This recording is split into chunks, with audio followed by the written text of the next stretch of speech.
Okay, so we're in 20 minutes going to speak about S2S, from solitary to solidarity. So I'll start initially just by talking about the origin of the project.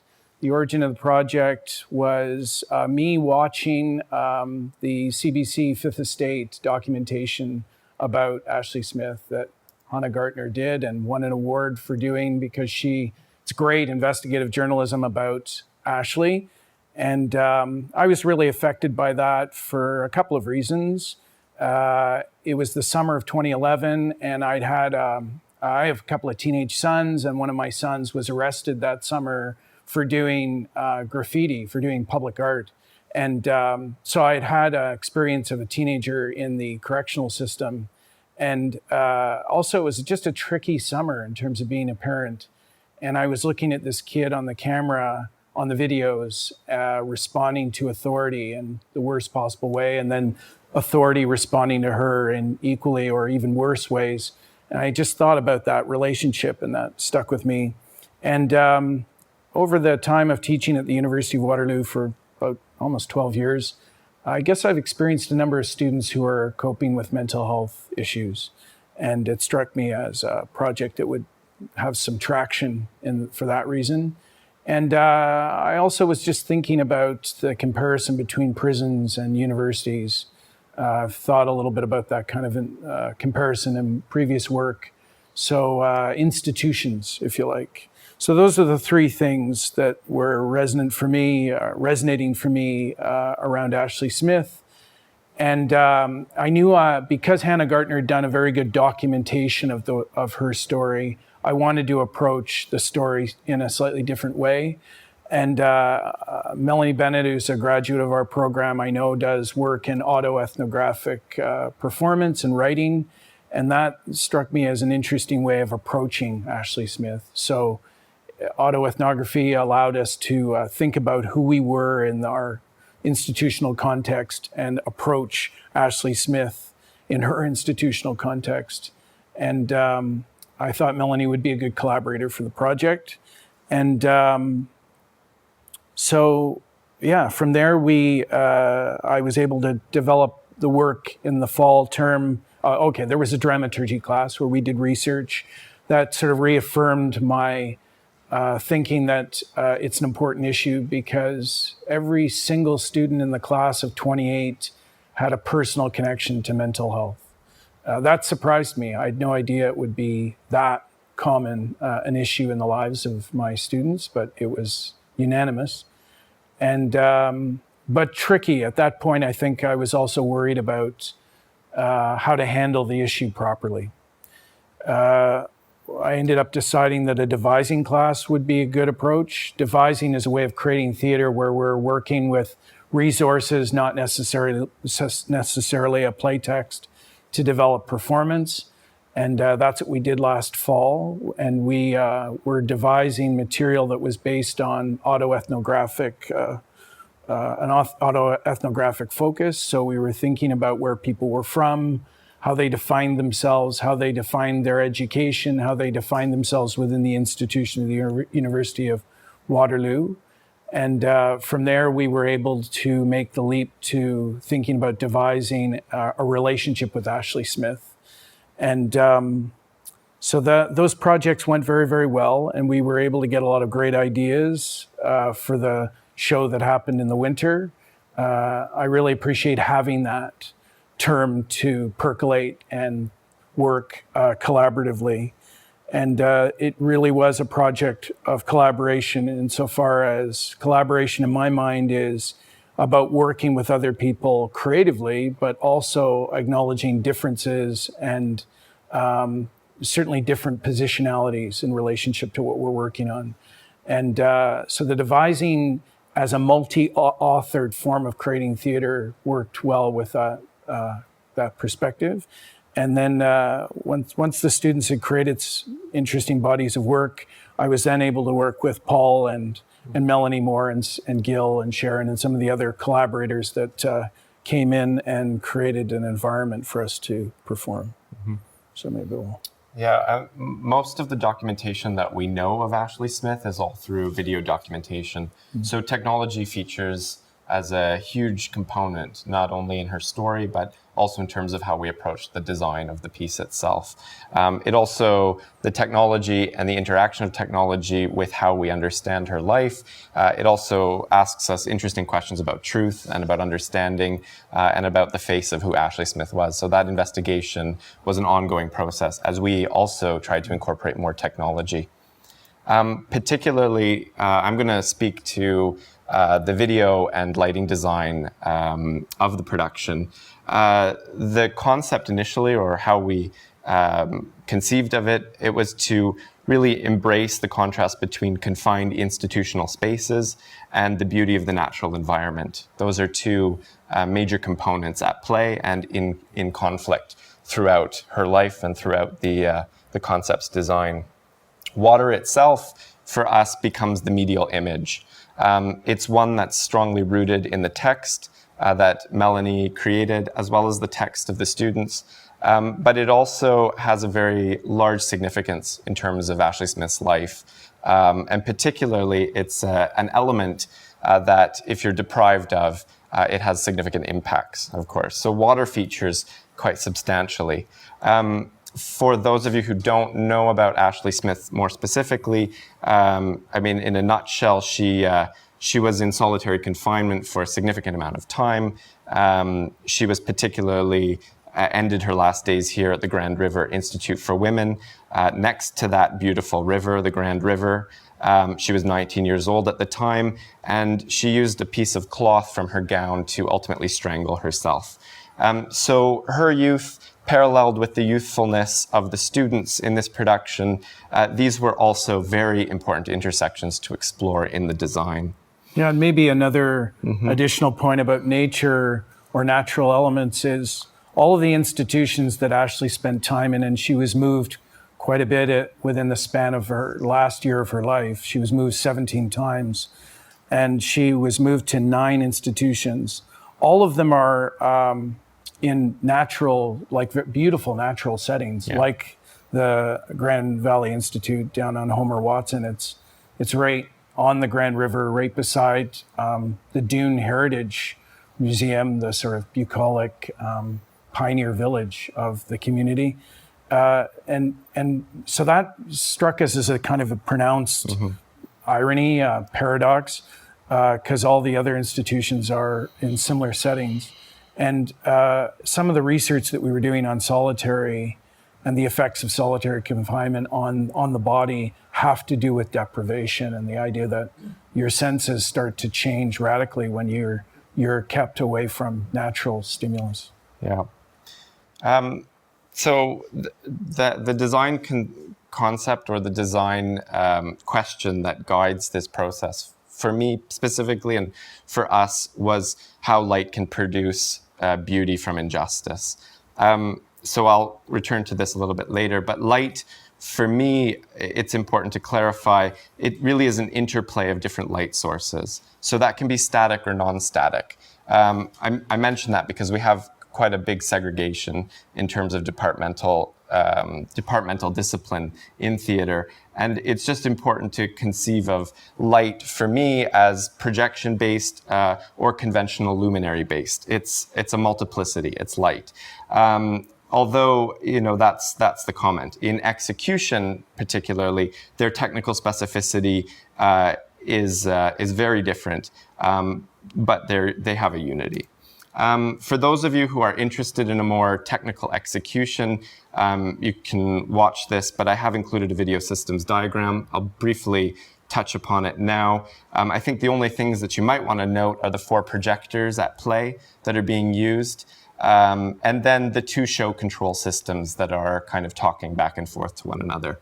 One of the show control systems is QLab. It's a Mac platform queuing app that can handle basic video mapping. It does a pretty good job. And then, of course, there's the Christie Digital Spider X20, which is really an advanced processing engine that can really output any single signal. It can take any signal, and then it can output it to a wider range of projection surfaces. So those show control systems are at play in this. And they make things, programming, really easy, or easier. So, I mean, my contribution specifically is to illuminate space. So I like to romantically think about light as painting physical object or painting human form. And this means, though, I'm often extremely indebted to the set designer, especially when the design can provide a dynamic and playful opportunity for light to interact with. Gil L'Esperance designed the set. The components, I should say, there's 3 components to that spatial arrangement. One, there's a thrust stage, which is downstage where the table is, as you can see. The second is a media cube. It's a white box having 3 projectors on it. We can play with light on that. And then there's an upstage corridor, which has a live video feed that actors can transition going upstage, downstage. It's a transitional zone. And then fourth, there is a masked upstage replica of a solitary confinement cell, which is solely captured and transmitted by live video. And this is an interesting thing that we use often. In this picture, you can see that live broadcast happening on the media cube. Someone's in that cell.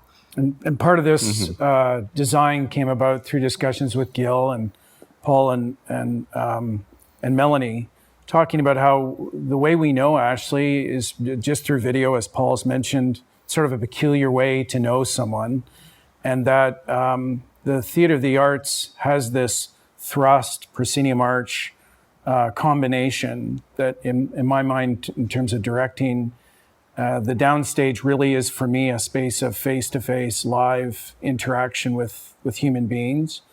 And as you move upstage into the realm of the proscenium arch, you get into a more fictive, framed kind of presentational space. So I think we came through discussions to the notion of these 2 cells, the media cell followed by the video feed segregation cell, as a way of thinking about that kind of progression of exposure and different levels of exposure. And that, of course, plays nicely into what the spider can do, because it can channel all these different frames of reference pretty flawlessly. So 2 other designers that are really important to mention in terms of the creative collaboration is Colin Labadie. He did the sound design, and Sharon Secord, who did the costume design. Colin provides really a comprehensive sonic score. It's very intricate and extremely nuanced. It's also recorded in many of the same institutional spaces that we filmed in. And so there was an exploration, the intersection of sounds found in nature with the inorganic ambient sounds found in built spaces. That was something that we really played with as well in the video. And we talked about trying to get sounds of prisons and approached that for about a week, but then decided that the sounds that we were getting on the campus were good enough. So it's amazing how much the university kind of sounds like audio that we'd heard online that comes from prisons. The costume designer Sharon Secord designed these institutional white shifts. These are gowns. Throughout the performance, performers one by one change into them, and they have also a multi-layered role in the production. They end up becoming quite useful as a secondary projection space, as a surface, and I'll return to this in a little bit. So I just want to quickly go back to that question of how we used light to procure beauty from injustice. It seems to be an apt fit here. Much of the theater subject matter does wrestle with human struggle. And certainly there's a design challenge inherent in that struggle to try and figure out where there is aesthetic harmony, or we can do something in a beautifully tragic way. That's one of the challenges. And one of the ways that we try to achieve this in Solitary to Solidarity was through the juxtaposition of video elements to create really a multi-layered, playful, and sometimes provocative visual commentary. So, for example, this picture that you're seeing, it's a performer, one of the performers, Candy. She's in this media cube in this space. She's showing us really a descent at this point into a person suffering with acute mental illness, while at the same time juxtapositioned on the media cube is really a heavy institutionalized set of video imagery with a strangely contented woman swiffering the shit off the floor of the university's South Campus tunnel.